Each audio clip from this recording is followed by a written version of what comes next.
Hey everybody, welcome to Reform Weekly. It's Marcus and Thomas here. We got a good show for you today. Hope you enjoy it for one thing. I mean, that's the whole reason you're listening, to enjoy yourself. So we hope we can accomplish that for you. Thomas, what you got going on? Nothing. It's early morning. Early morning. A little tired and grungy from midterms. A little coffee. Yeah. Something to get you going there. Yeah. I'm going to go ahead and give you guys Joel Osteen quote of the week. Oh, perfect. It's short, sweet, but it really is impactful. Awesome. This is from Joel Osteen's lips himself. Faith activates God. Fear activates the enemy. Okay. So faith activates God. Yes, it's like a button. So we can turn God on and off. Yes. Okay. All right, that's a good quote there. So some solid theology there. So how's your week been going? It's actually been a good week. It's been pretty terrible. I'm gonna stop putting on airs there. It's actually been pretty terrible. My wife was involved in a wreck last week. She's okay, thank God, but we've been dealing with insurance companies and so that's. On top of Youth Sunday. On top of course, something's going to happen during Youth Sunday. So. For those you don't know, fifth Sunday in a lot of churches down south is Youth Sunday. So and it's what makes up our nightmares. Yes. As youth ministers. This in our nightmares is not Satan or something scary. It's having the job putting together Youth Sunday. It's basically directing youth. Yep. Like they're adults and giving them adult responsibilities, which I'm not saying is a bad thing, but being in charge of that is a nightmare. It's pretty bad. I mean, like when it actually happens, you love it and you can step back and go, "Ooh, that one time it works, when it falls into place." But when you try to get a bunch of middle schoolers and elementary schoolers to do certain things at certain times, and one kid throws everyone off. It's like conducting the world's worst orchestra. Like that's the equivalent. Pretty much. All right, so but we digress. Couple things happened in the news this week. It was kind of a slow week because of Halloween, but I was able to find a couple of interesting stories. All right, share. The first one is from Georgetown. This was an article that Fox News posted, and ultimately it was this Catholic group on campus called Love Saxes. Was that how you pronounce it? S-A-X-A. Sure. Yeah. Love Saxes. It was a pro-life group on campus. Okay. And they have one good thing about Catholics is they are pro-life. And they have been targeted as a hate group on campus by the LGBTQ groups. Okay. And the Pride and queer people of color. Right. Those groups have all targeted this one to try to defund it and get it off campus. But the thing that shocks me is that the group only receives $250 a year in funding.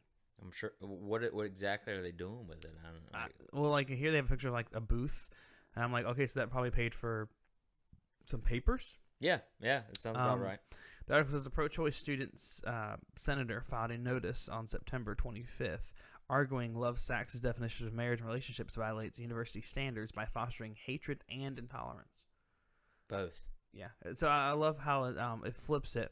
And we're living in such a world where the groups that advocate for life and not murdering are the ones that are being flapped as hatred and intolerance. That just baffles my mind. How is fighting for a life? Of course, and here's the problem though, is that group would argue that that's not life, that it's just tissue and that it's a fetus. But it's a sad day when a group that is fighting for life is labeled as hate. Like I don't understand that. But again, we live in a fallen world that is just the reminder of how deeply depraved man is. It's a good way to start the podcast right here. Apparently one of the biggest problems with the group was from the LGBT source that they fostered hate and intolerance, and the Love Sax's definition of marriage was wrong. Because the definition of marriage they had consisted of a man and a woman and not anything else. So that was their biggest problem. And my thought is, are they really making an impact big enough for you to attack them, or on top of that? I mean, at $250 yeah, a year. $250 a year. I'm pretty sure they could have someone just donate that. Sure. I'm pretty sure they're giving them free publicity by doing this. Right. But they want to get them banned off campus, and that brings me back to the thing of like tolerance. Well, isn't that intolerance? Well, yeah. So you get them banned off campus. So I'm saying the whole thing of tolerance. It's like they want their side to be pushed and heard, but when it comes to the Christian argument or the life argument, they don't want that on campus. Sure. And I feel like that just falls into this kind of newer generation of I want a place where everyone agrees with me and my stances, and don't you dare go against my stances. Right. Because then you're hating. Yeah, it's a messed up world, dude.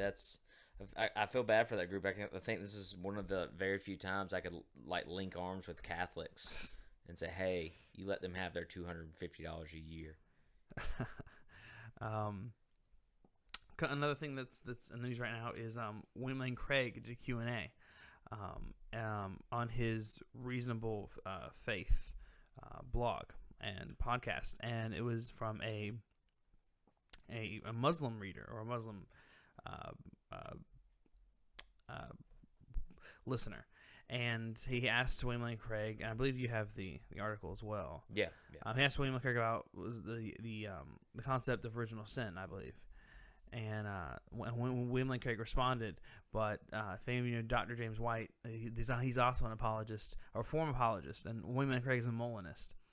And Dr. James White apparently was very upset about the response. And I think you've looked into it. Yeah, I looked and I skimmed through the article, the William Lane Craig article. First of all, I want to say he's an incredible apologist. I've followed Craig for a long time. I've got my degree in apologetics, so he's somebody that I look up to a lot.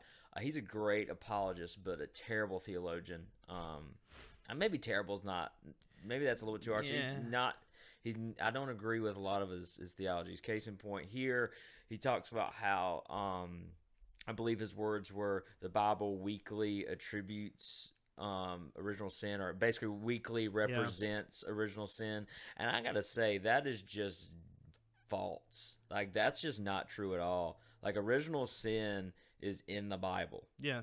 I mean, it's well, like, even if you're on the opposite side and don't believe in the concept of original sin, you have to at least admit that there is an argument for it. Oh, absolutely. Because no doubt. of the discourse in the church about that issue, you have to at least admit that there's a side for it. Just like as much as I do not like Wesleyanism or Arminianism, there is at least an argument for it if you read the Bible. It's not completely ludicrous. Yeah, it's not. Like, I can see how if you weren't, if you didn't correctly maybe get raised with the right theology, how you could maybe interpret the scriptures that way.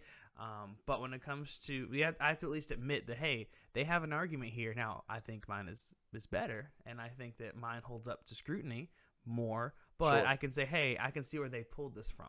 Yeah, and we can all agree that you can say, well, I think mine's more biblically based. But yeah, I mean, I wouldn't say to an Arminian, hey, you're completely ludicrous. I mean, I would want to, but I wouldn't say that to them. But as far as original sin being weakly represented in Scripture, I love you, William. I love you, but you don't have a leg to stand on here. I'm sorry, Mr. White. Do what you got to do. I think my favorite comment was someone asked, well, why is James White so mad at Mr. Craig? And someone answered, because his name is James White and William Lane Craig wrote this post. That's, you know what, that's pretty realistic, actually. And last thing that some of you might not know or realize, this week is the 500th anniversary of the Reformation. Yeah. Lutherans are now officially 500 years old. And I think it marks so grab your canes, people, and your walkers, and your tennis balls on the end of them. I think this week marks a great Reformed theology is getting some years on it. Yeah, finally. Yeah. We finally hit that 500-year anniversary. That's right.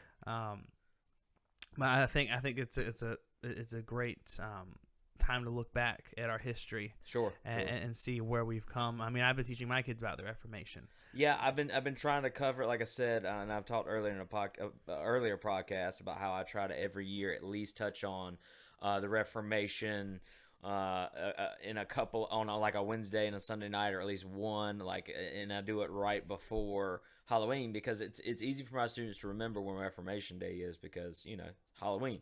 So, but I think we definitely have to teach our youth about this. We got to teach ourselves about this. 500 years, you say, that's not that long ago. But ladies and gentlemen, we can forget things in 500 years. So we need to make sure that we keep the Reformation in our hearts or our minds and continue to let it shape our theologies. I just think it's important to teach the new generation of students coming up. Because there's that famous saying, those who forget history, yeah, or don't learn it are doomed to repeat it. Right. So I'm, and we're kind of seeing that in America now, or just in general, with all the Armenian churches and all the, and I heard the other day that most Americans, and I'm not exactly sure who said this. Shame on me, but most Americans would agree more with the Catholics of that day than they would have Martin Luther. Yeah. Which is really sad, and I think case in point, because if you look at the Reformers, everything was Reformed theology. Everything was Calvinism. Let's call it what it is. Like, and historically, the church is Calvinistic. People do realize when you're advocating for Arminianism or Wesleyanism, you're almost advocating for Catholicism in a sense. Sure, absolutely. Especially like Roman Catholic Catholicism, and it's like you realize that's not a good thing. It's like you really want to be thrown in the same boat with them. It's tough because most of the people would object to Luther and all his ideals, but if you look at after the Reformation, historically the church is Calvinistic. Yeah. It just is. I mean, you just look at just the history of the church and just look at that history and you'll see pages dripping with Calvinism. All right. So here's one of my favorite parts of the podcast. Awesome. I'm going to read off some church headlines. All right. Which were again a little dry this week because of Halloween. Churches, get us some headlines. Do some stupid stuff. Let us hear it. But I had to scrape the bottom of the barrel, but I think I found a couple. Okay. All right. So first one. This is going back to again every week we have something stolen. This is a 7-foot bronze lectern stolen from Wilmington Church. Wilmington Church. Yes. So a lectern. Yes. Which is essentially a pulpit, correct? I think it's What is it? I think it was actually. Hold on, let me double check this. I'm almost positive it was a giant, like solid bronze statue. Okay.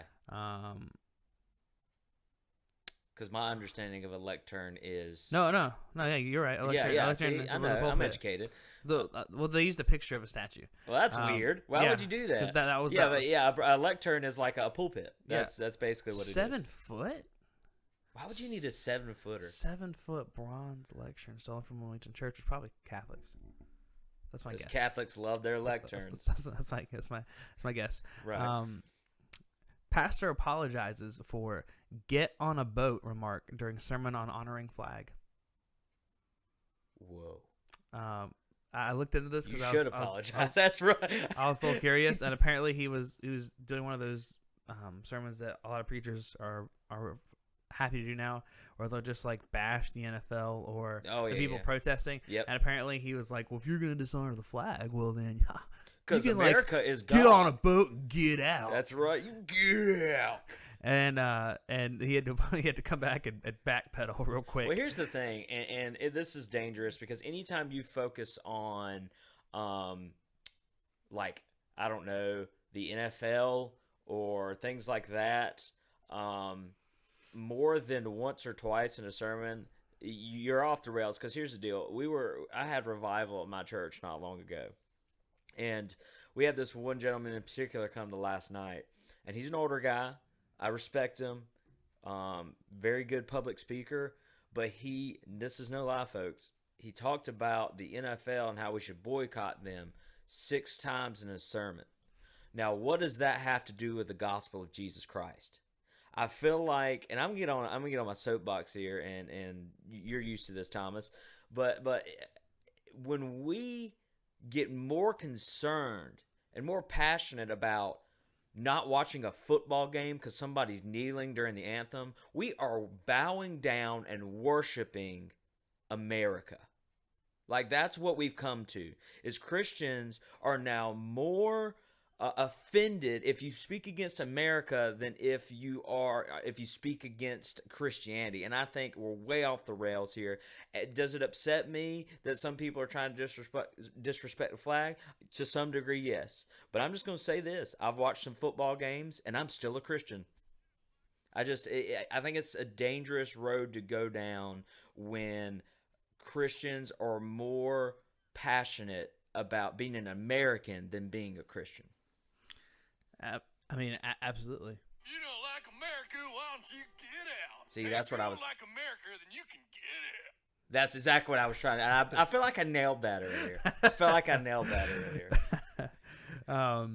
Get out. This one's kind of sad, but I chuckled, so that's why I feel bad for chuckling. But don't. Tourist killed in famous church by falling chunk of ceiling. No. Well, that was the sovereignty of God right there. It was one of those time churches, to go, buddy. It was one of those like famous Catholic cathedrals in like England, and they have those like tours they do because it's not even a church anymore. They just kind of look around, and it was so old that a just big chunk of ceiling fell down, killed them. You know what? It sounds like some of the Baptist churches that I know. This is for some of you pop culture fans. Justin Bieber and Selena Gomez went to church together. Is he trying to change for her? Question mark. I don't even. Again, this is an onion. Is Selena Gomez a Christian? Because if he's trying to change for her, why would he pick church? Why would he pick? Off the top of my head, I would say that she's one of those celebrities that says she's a Christian. A Christian? Yeah, that sounds about right. But it's not really a Christian.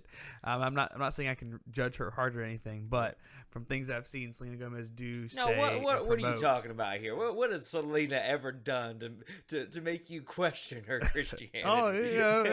Nothing. Just nothing. This one took me by shock, but it's satire in a sense, but it came from a skit. God tells Stephen Colbert he's sorry for giving Bill O'Reilly free will and acknowledges his own spotty track record with women. Wow. Yeah. So Colbert thinks that God. Again, we're back with this God apologizing. Stephen Colbert did a skit where God came down and apologized for his treatment of women. And then apologizes for giving Bill O'Reilly free will. So just Bill O'Reilly. Now this is a follow up from I think last week. Remember the priest that got his fishing gear stolen? Yeah. Well, this is please tell me he got it back. This is a response to that. Stolen fishing gear returned to priest. He got it back. He's a kind of young guy. But yeah, they returned his fishing gear. So my question, I've got one question. Did they catch anything? I'm not sure. It didn't say if it was used or not. That's not good reporting. If you're not going to tell me if the guilty party used it or caught anything, are you a journalist at all? That's all I've got to say. That's all I wonder. Then this is the last one. Probably the most baffling to me, and I didn't read the actual article, but because the headline was just so funny in itself. A colonoscopy isn't pleasant, but newsflash. But it's a clear sign of God's presence. Oh, this is an onion. This is dangerous. This is a landmine right here. People, this is a family program, so I'm gonna keep my thoughts to myself. But it's a medical procedure. So this medical procedure apparently isn't pleasant. It's not pleasant, but somehow God is involved in this deeply, apparently. All right. Wow. I gotta go get me a colonoscopy. And finally, on the list of organized topics, we have your favorite part of the Oh yes, the part of the yes. week. Here we go.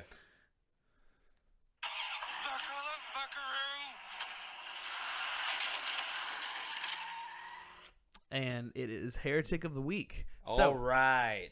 So this week, there's a lot of different people I was going to pick from, and I had to narrow it down, but I think I finally found who we're going to talk about. And Awesome. I'm pretty sure you've already heard this, but it's always nice to look back and laugh and make fun of heretics, specifically this one.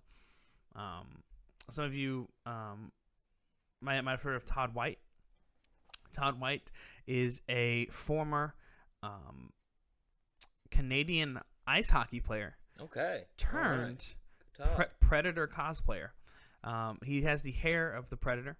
And Todd White has such famous... Oh, like the movie. I thought Yes. you meant like Child Predator. No, the movie Predator. Okay. And The he has Predator, not such a Predator. he has such famous quotes as Jesus didn't pay just the price to get you to heaven. Jesus paid a price to get heaven inside of you. Again, he's the Predator movie, right? Not Yes, not the Predator, actual Predator movie. Okay. Predator movie. He's got Okay. these long dreadlocks that are down to his past his shoulders. This guy makes me feel some things, and because I've seen him once again on TBN, and just before I lose all credibility, I was not watching TBN. Okay, I don't even have cable. A fear that it would crawl through the screen and just grab my good theology. But I have seen this man, and I've seen the colorful ways he explains the gospel, and I gotta say, he's like a dreadlock teddy bear. Also, real quick, notice Todd White, even though he shares the same name as Dr. James White, Yeah, they are not even close. about as far away as you can get from theology Yeah. Opposite ends of the and spectrum. intelligence. Yep. Um, No relation. no I relation assume. at all, except for the name. Actually, when I saw this, I was like, I feel like Dr. James White would change his name. I feel like I would. Hearing this, yeah. Yeah, I definitely. All right, so here's the clip. It's only a minute long, but it's got a lot of stuff packed in here. So we're gonna take a real quick listen to this. Oh, my phone does not want to cooperate with me. That's right. We've got all day. I'm sorry. I will wait all day to hear this. All right, here we go. See, the cross to me isn't the revelation of my sin. The cross is actually the revealing of my value. See, in the world, if I'm going to pay for something, I'm only going to pay what something's worth. Like if I were to sell somebody a house and a realtor and say, listen, this house right here, I want you to give me, $2.5 million for this house, but it's only worth $70,000 in the market. It doesn't make any sense, and you'd never give somebody that for it because it's not worth it. And a car is the same. If you were going to go buy a new car, and that car you knew it was worth $22,000 brand new, right? And that was the sticker price on it, but they wanted to charge you 4 times that. You would never do it because it wasn't worth it. Well, if something on the earth, the price that you pay for it determines its value, how much did heaven pay? How much did Jesus pay to get us back? I mean, heaven went bankrupt. grunting So in the the value background. of a person is determined by the price that was paid for. And when you see the price that heaven paid for you on the cross, your whole life will change. Okay, first of all, and I'm gonna take my first crack at this. I'm sorry, I can't hold it in. Something is spiritual. God is in that room when somebody's giving the spiritual in the background. Like that's when you know. I mean, I feel like you could really say anything and have that. It just say it had that behind it, and people be 'Cause- like, "That guy knows what he's talking about." Because it's like, you know what? All right, so when you make a cheese pizza, you're gonna take the mozzarella. You're gonna spread it across the dough real nice, and you're gonna make sure it lines up perfectly symmetrical with that's the dough. good. That's Make good. a nice even layer. Like I feel like you can kind of Oh do yeah, it absolutely. with everything. You gotta get that. I need one of those guys in the audience, like when I'm preaching with a Yeah. microphone. Like, that's good. That's a good word. That's a yeah. good word, brother. All right. First of all, to say that we have high worth, he's kind of stepping all over himself. Because to say that we have high worth and that because God saved us that we have such a high worth to Him is actually diminishing the cross. Because the reason the cross is so awesome, the reason that the gospel is such a good news story is that we are terrible people that do not deserve a loving God, and yet he steps out from heaven into time, into his own creation that rejected him, and he saves whom he wills. Like, that's, if you say we have incredible worth, so Jesus felt like he had to come get us, then doesn't God like feel like he has to do it? Like, to me, it feels like that grace is a lot smaller if we're awesome and we deserved it. Well, I mean, on top of that, he has this idea that because Jesus died and Jesus is perfect, that gives us value somehow. Right. Like, where does he correlate the fact that Jesus died on the cross for us? That means that we are somehow worthy, or we are somehow now elevated to some kind of status because Jesus died. Right. The only reason that gives us worth is because Christ gives it to us. Like that's the whole thing, is like he's saying, oh, because Christ died on the cross and he endured these things, that means, what that tells me is that we're valuable. The cross is powerful because we don't deserve it. Exactly. The cross, that's the reason we love the idea of the cross, because we didn't deserve it. If you changed the narrative and made it that we did deserve the cross, then I mean, there's no really point in loving it. Look, I would much rather God look at me with Christ's value than my own, because that's the gospel. Like, if God looks at you at your value, at face value, you're in trouble, because you deserve wrath. You deserve death, hell, and the grave. In fact, you're dead if God looks at you with your value. That's the value we have. We're dead. We're rotten. But I want Christ's value imputed to me, and that's the gospel. And he misses the boat here. Jesus didn't save us because we were savable. You know, he didn't save us because, man, you know what? They're almost there. Let me help them get the rest of the way there. Yeah. Like, that's not the gospel. We weren't even close. Yeah, he lost me at the first sentence when he said that he doesn't see the cross as the representation of our sins. I'm like, all right, where are you going with this, buddy? And he's talking about how valuable we are because of the cross. But it's that feel-good gospel. He's got that. Man. He's got like the most opposite idea of what the cross stands for. Right. And I think he's missing. Well, first of all, the ugliness of sin is never mentioned. He's missing the T of total depravity, or the T of tulip, which is total depravity. I feel like he needs that. He's also missing the T of total depravity. Yeah, he's also missing the T of total depravity. Again, here it's somebody. Here's the thing. I think him and Joel Osteen probably go out to lunch and just talk about their theology. Fun fact: when you Google his name, you know how it says people also search for, or also these people also relate to this person. Yeah. Bill Johnson came up as the number Man, they're all one. peas in a pod, man. I feel like they all have to like meet and have like some kind of like heretics meeting. It's like, all right, well, how did you disgrace God this week? Right. Oh, I did this. Like, I feel like they get together and say, all right, guys, how can we butcher the gospel this week? Joel, do you have anything to say? Anything actually have a praise report. I was able to lead 5,000 people astray this week. I mean, you got to get your numbers up. You got to get. These guys, and like I said, if we don't rag on these guys because we feel like we're better than them, because we're not. But these guys are making a mockery of the gospel. The thing here to me is like I said earlier, the ugliness of sin is never mentioned. Right? It's just our value. The gospel is not preached wholly here. He's saying he's taking a little sliver of the gospel and he's completely. It's not represented right. The ugliness of our sin was never mentioned. Like, there's nothing that makes us feel bad about ourselves. It's all, well, Jesus saved me because he loved me and I deserved that love. No, you didn't. You were terrible. You suck. And okay, the gospel, can I say that? Yeah, and the gospel message is not even to make you feel bad. No. But I feel like, well, the fact that you need it so much, it should make you feel good. Us knowing what God did and how bad we are, I think should invoke a response of guilt, in a sense of like, wow, I didn't deserve that. Wow, I kind of suck. And Jesus is perfect, and I had no way earned anything. So I feel like in that sense that we should have this sense of like, oh, okay, like I don't feel all happy and full of sunshine and rainbows. Everything's not happy go lucky. That Kool-Aid gospel that is spread around so much. Well, and the thing is, and I can speak from experience here. because I've preached a more fluffy gospel earlier in my young and dumb days, and I now preach a fully reformed gospel of, hey, you had nothing to offer a king. And I take more joy in preaching a reformed theology.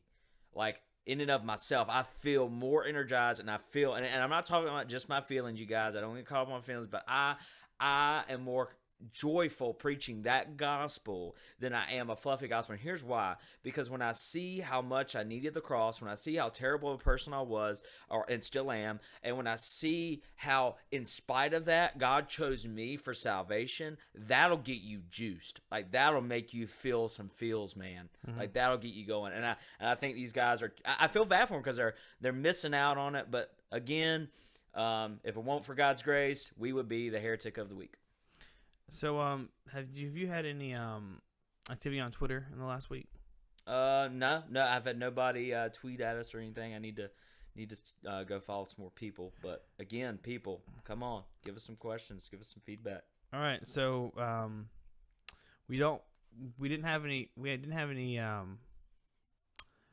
questions, but we did have a comment from a brother named Joseph Smith.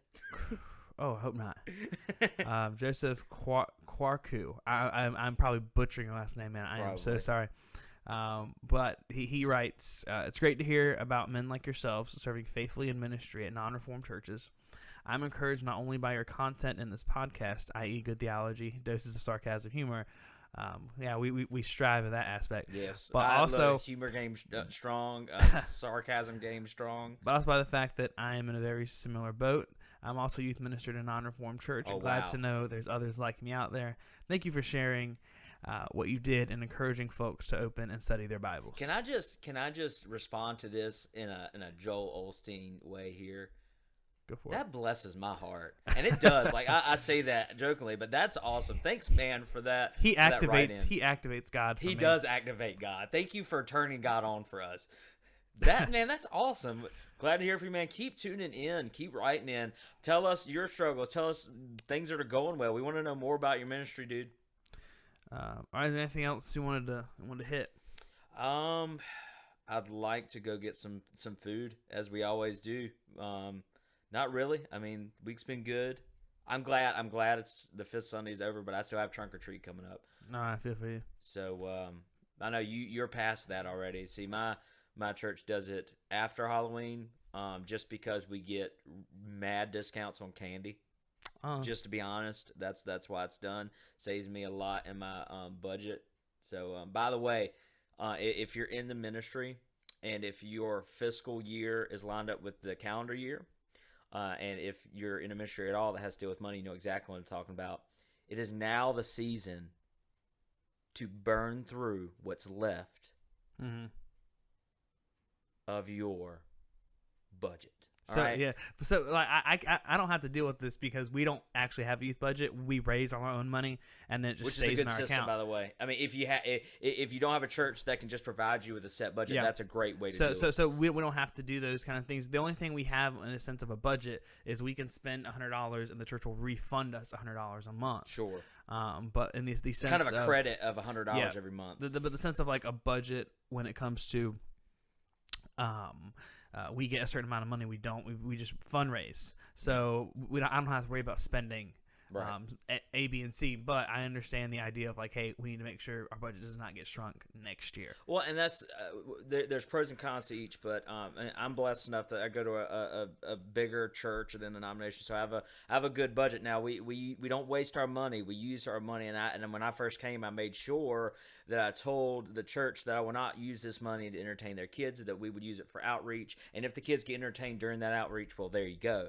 But there's pros and cons to being given a budget every year and to raise your own money. Because if you raise your own money like Thomas has to do, there's no fingers in it. You know what I mean? Yeah. Like there's nobody that says, wait a minute, I tithe that money and I have no kids in the youth ministry, but I want to make sure it gets spent correctly. And guys, girls, now my church is great, so I don't struggle with it as much, but I know of people that have strings attached to their youth budget. Yeah. And ultimately, the puppet masters of the generation of the rest of the church that's not youth try to mold and shape that and spend it as they wish, which I don't even know why you would try to get involved with that. But so it's good that you have to raise your own money, because then once you raise it, you're like, hey, we worked hard, we raised this money.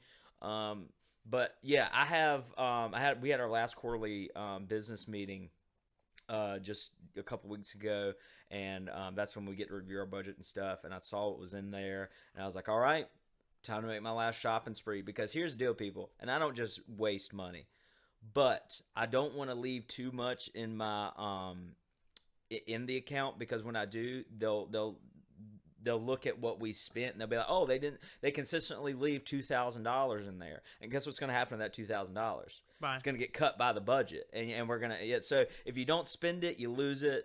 Which is sad, because you think that if we were more frugal with it, we get some kind of like, oh, Right. good job. Here's more. We trust you with more. Do more with it. But instead, it's like they penalize you for being frugal with your money or Absolutely. your budget. They're like, oh, you saved $5,000 this year. Oh, guess what? You don't get it next year. That's right, and that's sadly that's how it works. But you know what? I sleep well at night knowing that the money that I spend is not to entertain. It is to bring people to the gospel of Jesus.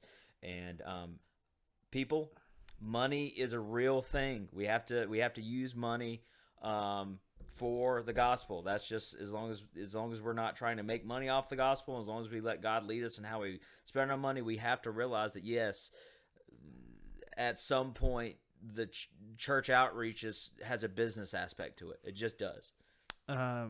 So my brother Joseph, do you want us to talk more about youth ministry or devote maybe some time to youth ministry in another video? Let us know. We'd be happy to talk about Sure. that. We both love youth ministry. We're both youth ministers. That's something that our hearts and minds are in fully. So that's something we'd love to dive in deeper if that is something that you'd want to hear. That's all they'll let us do right now anyway. Yeah, right now. I don't know if I'll ever break. This is probably the highest I'll get. Let's just go plant a church after this. Let's go plant one. You can be my youth minister and be poor for a couple years. That's right. While we build up a congregation. All right, is there anything else you want to hit? No. Friends, keep emailing in, keep writing in, tweet at us, comment. We want this to be a channel where we can have a really open discussion about things. That's And right. we're not shying away from any questions. No, we're not gurus, but we will help anybody, especially in youth ministry, because if you can learn from our mistakes, we would love that. If you can learn from some things that we've done well, we would love that. So if you're struggling with anything, or if you're like, I don't know quite what to do, let us know, because our specialty is youth ministry, but just church life in general. But yeah, write in, let us know, man, because first of all, I always like making new friends. You know, I mean, I'm a friendly guy. But you know what happens when people write in is they activate God. Yeah, that's what happens. God is activated. So please write in so God can do something, because he needs to be activated. Don't let God's batteries die. All right, we'll see you guys next week. All right, you guys, stay beautiful and keep up with the Reformed theology.